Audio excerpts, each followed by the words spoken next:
आटेर ए number करब। देखो लिखा आछे 1895 साल থেকে 1915 साल पर्यन्त लिप ইয়ারগুলি লিখতে বলেছে আমাদের। তো দেখো কিভাবে আমরা করছি। আটের এ নম্বর বলেছে 1895 সাল থেকে 1915 সাল পর্যন্ত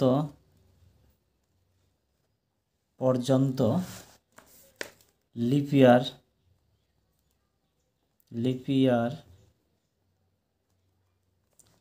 ইয়ারগুলি হলো তাহলে আমাদের দেখতে হবে 1895 সাল তো লিপ ইয়ার না, তাহলে আমাদের 1896 সালটা যদি 4 দিয়ে ভাগ যায় তাহলে সেটা হবে লিপ ইয়ার। আমরা 4 দিয়ে ভাগ করব এটাকে। তাহলে আমরা 4 4 16, 2 নামলো 9 নেমে গেল, 4 7 28, 1 নামলো 6 এখানে নেমে গেল, 4 4 16, অর্থাৎ 1896 সালটা 4 দিয়ে ভাগ করলে মিলে গেল, তাই এটা হচ্ছে লিপ ইয়ার। তাহলে আমরা একটা প্রথম সাল পেলাম 1896 সাল। এরপরে আমরা 4 যোগ করেই আমরা পেয়ে যাব পরের লিপ ইয়ার সালটা। কিন্তু 1896কে যদি আমরা 4 দিয়ে যদি যোগ করি পাচ্ছি আমরা 1900 সাল।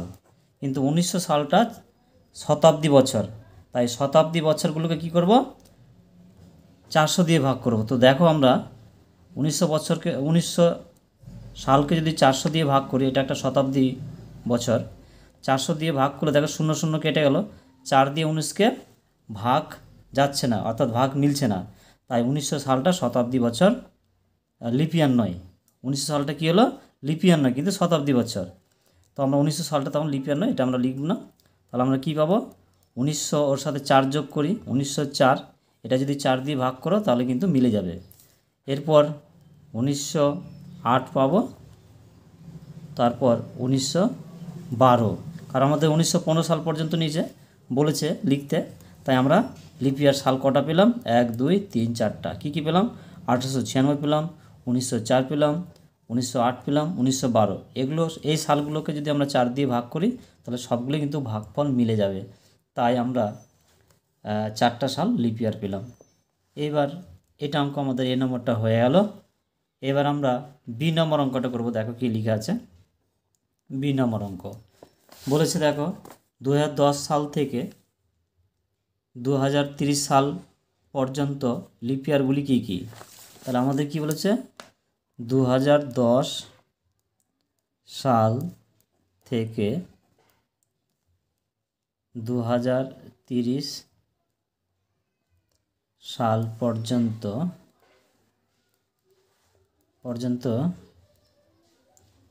লিপ ইয়ারগুলি হলো। তাহলে আমাদের দেখতে হবে 2010 সাল তো লিপ ইয়ার না, 2012 সাল হচ্ছে লিপ ইয়ার। 12 পর যদি 4 যোগ করি তাহলে 12 আর 4 যোগ করলে হচ্ছে 16, অর্থাৎ 2016 সাল হচ্ছে লিপ ইয়ার। 16 পর যদি আমরা 4 যোগ করি তাহলে 2020 সাল, এটা হচ্ছে লিপ ইয়ার। 20 পর যদি 4 যোগ করি তাহলে 2024 সাল হচ্ছে লিপ ইয়ার। 24 পর যদি যোগ করি 2028 হচ্ছে লিপ ইয়ার। তাহলে আমাদের 30 পর্যন্ত বলেছে, তাহলে 2028 পর্যন্ত গিয়ে লিপ ইয়ার হয়ে গেল। তাহলে আমাদের 8-এর বি নম্বর অঙ্কটা হয়ে গেল। দেখো তাহলে কীভাবে করলাম। এবার 9 নম্বর অঙ্কটা করব। দেখো লিখে আছে, আমি 2010 সাল থেকে 2013 সাল পর্যন্ত মোট 4 বছর এই কলেজঘাট রোডের বাড়িতে ছিলাম। আমি মোট কতদিন কলেজঘাট রোডের বাড়িতে ছিলাম হিসাব করি। তাহলে দেখো অঙ্কটা 9 নম্বরটা কী বলছে। তাহলে আমাদের 9 নম্বর বলেছে 2010 সাল থেকে 2013 সাল পর্যন্ত ছিল 4 বছর। তাহলে আমরা লিখব 2010 সালের মোট দিন সংখ্যা তাহলে 2010 সালটা কি লিপ ইয়ার না লিপ ইয়ার না? 4 দিয়ে ভাগ করলে এটা ভাগ ভাগ মিলবে না, তাই এটা লিপ ইয়ার নয়। তাই 2010 সালে আমরা টোটাল দিন সংখ্যা পাবো 365 দিন। এরপর 2011 সালের মোট দিন সংখ্যা, 2011 সালটা হচ্ছে লিপ ইয়ার নয়, তাই এটাও আমরা পাবো 365 দিন পাবো। এবার 2012 সালের মোট দিন সংখ্যা সমান সমান 2012 সালটা 4 দিয়ে ভাগ করলে ভাগফল মিলে যাবে, অতএব 2012 সালটা হচ্ছে লিপ ইয়ার, তাই এটা হবে 366 দিন। এবার 2013 সাল পর্যন্ত আমাদের বের করতে বলেছে, মোট দিন সংখ্যা আমরা পাচ্ছি 13 সালটা লিপ ইয়ার নয়, তাই 365 দিন হবে। তাহলে এবার আমরা টোটাল যোগ করে নেব। তাহলে অতএব আমরা লিখব মোট দিন সংখ্যা সমান সমান, যোগ করলে কত পাচ্ছি, 4 5 20 21 1 হাত থাকলো 2, 1 2 3 4 4 24, আর 1 25 5 হাত থাকলো 2, 1 2 3 4 12 13 14, তাহলে আমরা পেলাম 1451 দিন পেলাম। তাহলে এখন আমরা এই 4 বছরে তাহলে কত দিন ছিল ওখানে, আচ্ছা 1451 দিন ছিল। তাহলে আমরা উত্তর লিখে দেব, উত্তর আমি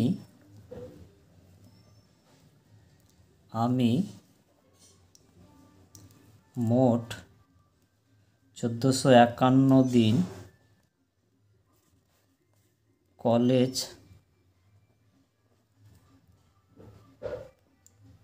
কলেজ ঘাট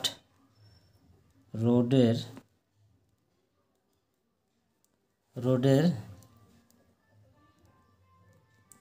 বাড়িতে ছিলাম। তাহলে আমাদের 9 নম্বর অঙ্কটা হয়ে গেল। দেখো কিভাবে করলাম। 10 নম্বর অঙ্কটা করব। দেখো লিখা আছে 15 ডিসেম্বর আমার জন্মদিন। 2013 সালের জন্মদিন ছিল রবিবার। 2014 সাল, 2015 সাল ও 2016 সালের আমার জন্মদিন কী বার ছিল এটা বের করতে হবে। তাহলে আমাদের কী আছে, 15 ডিসেম্বর। তাহলে 10 নম্বরটা দেখো কীভাবে করছি। এই 15 ডিসেম্বর মানে 12 মাস। 2000 কত সাল বলেছিল, 2013 সাল।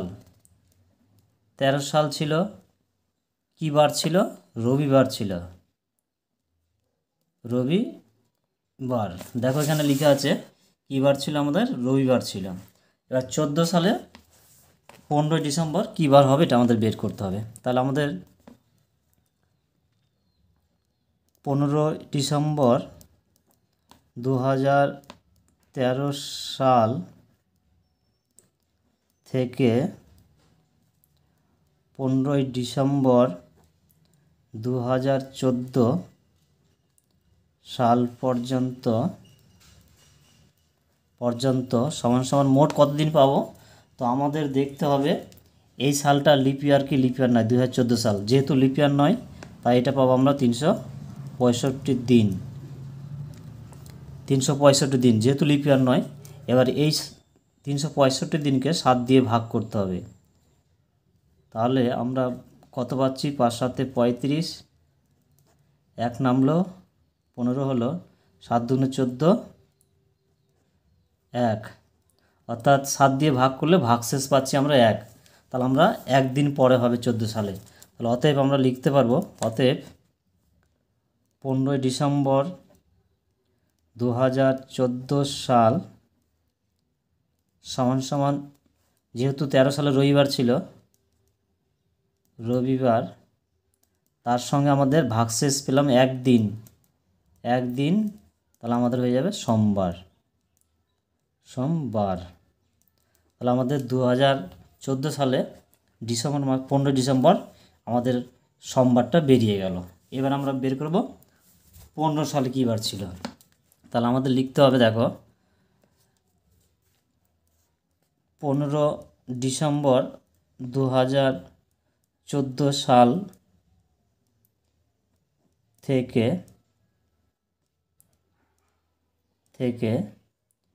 15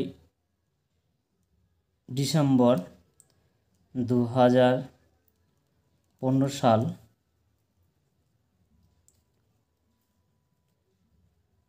পর্যন্ত আমরা কতদিন পাবো সমান, তাহলে আমাদের দেখতে হবে 2015 সালটা লিপ ইয়ার নয়, তাই আমরা এটা হবে 365 দিন। আর 365 দিনকে আমরা যদি 7 দিয়ে ভাগ করি তাহলে ভাগশেষ 1 থাকবে। তাহলে আমাদের যে সোমবার হয়েছিল এখানে, তাহলে সোমবারের পরের দিন হয়ে যাবে। তাহলে অতএব আমরা উত্তর কী লিখতে পারবো? অতএব 15ই ডিসেম্বর 2015 সাল সমান কী বার হবে? তাহলে আমরা সোমবারের সঙ্গে সোমবার, তার সঙ্গে ভাগশেষ যেহেতু 1 পাবো তাই 1 দিন যোগ হয়ে যাবে। তাহলে সমান সোমবারের পরের দিন হচ্ছে মঙ্গলবার। তাহলে মঙ্গলবার। তাহলে আমরা 12ই ডিসেম্বর 2015 সালে বারটা পেলাম কী বার? মঙ্গলবার। এবার বের করতে হবে 2016 সাল আরেকটা। তাহলে আমরা 15ই ডিসেম্বর 2015 সাল থেকে এখানে সাল হবে। তাহলে আমরা কী পেলাম? 15 তারিখ ডিসেম্বর মাস 2015 সাল থেকে 15ই ডিসেম্বর 2016 সাল পর্যন্ত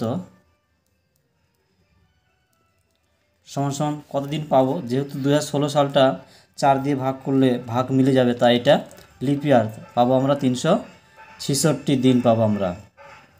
তাহলে 66 দিন যদি আমরা 7 দিয়ে ভাগ করি তাহলে ভাগশেষ 2 পাবো, তাহলে 2 দিন পরে হবে। তাহলে অতএব আমরা লিখব 15ই ডিসেম্বর 2016 সাল কী বার পাবো? পেয়ে যাবো আমরা। তাহলে 2015 সালে আমরা কী বার পেয়েছিলাম? দেখো, মঙ্গলবার এখানে পেয়েছি। মঙ্গলবারের সঙ্গে 2 দিন যোগ করে দেব, কারণ হচ্ছে মঙ্গলবার প্লাস 2 দিন। এই 2 দিনটা কীভাবে পেলাম? 366কে 7 দিয়ে যদি ভাগ করি, 366কে যদি 7 দিয়ে ভাগ করি তাহলে আমরা ভাগশেষ 2 পাবো, তাই এই 2 দিন এখানে যোগ হয়ে গেল। ঠিক আছে, তাহলে আমরা এখন কি লিখব? মঙ্গলবার পরে 2 দিন, বুধবার বৃহস্পতিবার। তাহলে আমরা কি পেলাম? বৃহস্পতিবার। আমাদের তাহলে 10 নম্বর অঙ্কটা হয়ে গেল। দেখে নাও কীভাবে অঙ্কটা করলাম একবার।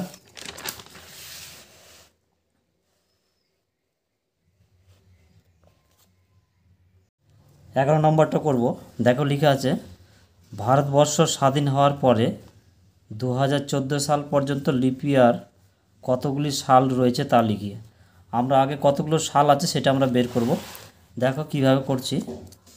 11 নম্বর, ভারত স্বাধীন হয়, ভারতবর্ষ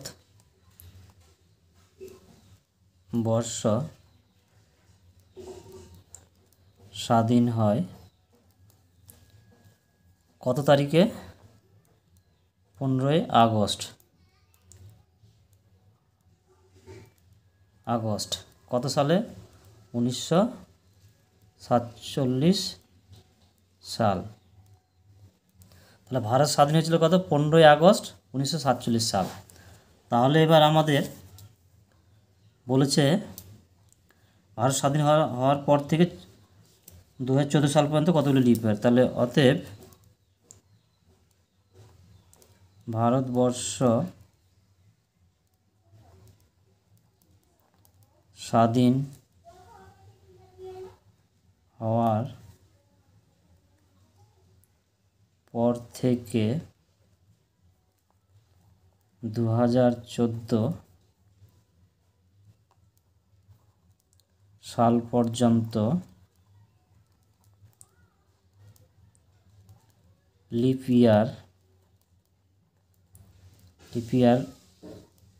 ইয়ারগুলি হলো, তাহলে আমাদের বের করতে হবে। দেখো 1947 সাল 4 দিয়ে যদি ভাগ করো তাহলে ভাগ মিলবে না, তাই এটা 1947 সাল লিপ ইয়ার নয়। তাহলে আমাদের কত সাল লিপ ইয়ার? 1948 সাল, অর্থাৎ 1948 সাল হচ্ছে লিপ ইয়ার। তাহলে আমরা একটা পেলাম। এর সাথে যদি যোগ করো 4 যদি যোগ করো তাহলে কত হবে? তাহলে 1952 সাল হবে। এর সাথে যদি 4 যোগ করো তাহলে 1900 হবে। 1900 হচ্ছে কত? 4 যোগ করলে তাহলে হচ্ছে 56 হবে। এর সাথে যদি আবার 4 যোগ করো তাহলে 1960 হচ্ছে। তার সাথে যদি আবার 4 যোগ করো 1900 হবে 64। তার সাথে যদি আবার 4 যোগ করো 1900 হবে 68। এর সাথে যদি আবার 4 যোগ করো তাহলে 1900 হবে 72 সাল। 72 সঙ্গে আবার যদি 4 যোগ করো 1900 হবে 76 সাল। 76 হবে। তার সাথে যদি 4 যোগ করো তাহলে হবে 1980 সাল। তার সাথে যদি আবার 4 যোগ করো 1984 সাল হবে। তার সঙ্গে 4 যোগ করলে 1988 হবে। 88 সঙ্গে যদি 4 যোগ করা হয় 1900 হবে 92। 92-এর সঙ্গে যদি আরও 4 যোগ করা হয় তাহলে হবে 1996। 96-এর সঙ্গে যদি 4 যোগ করো তাহলে হবে 2000। 2000-এর সঙ্গে যদি 4 যোগ করো তাহলে 2004 হবে। এর সঙ্গে 4 যোগ করলে 2008 হবে। 8 হবে এটা। এর সাথে আবার যদি যোগ করো 2012 হবে। 12-এর সঙ্গে যদি যোগ করো 4 তাহলে 16। আমাদের কিন্তু 15 সাল পর্যন্ত বলেছে, 14 সাল পর্যন্ত আমাদের লিপ ইয়ারগুলো বলতে বলছে। তাহলে আমরা কতগুলো লিপ ইয়ার পেলাম দেখে নাও। তাহলে আমাদের লিপ ইয়ার সালগুলো পেয়ে গেলাম। তাহলে 1, 2, 3, 4, 5, 6, 7, 8, 9, 10, 11, 12, 13, 14, 15, 16, 17। তাহলে টোটাল লিপ ইয়ার কত সাল পেলাম? 17টা পেলাম, 17টা। তাহলে অতএব আমরা লিখব, অতএব উত্তর লিখব আমরা উত্তর। তাহলে হচ্ছে ভারত স্বাধীন হওয়ার পর থেকে ভারতবর্ষ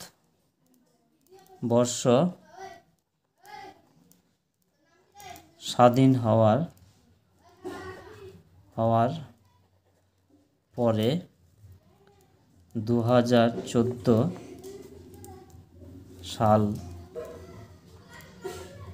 পর্যন্ত লিপ ইয়ার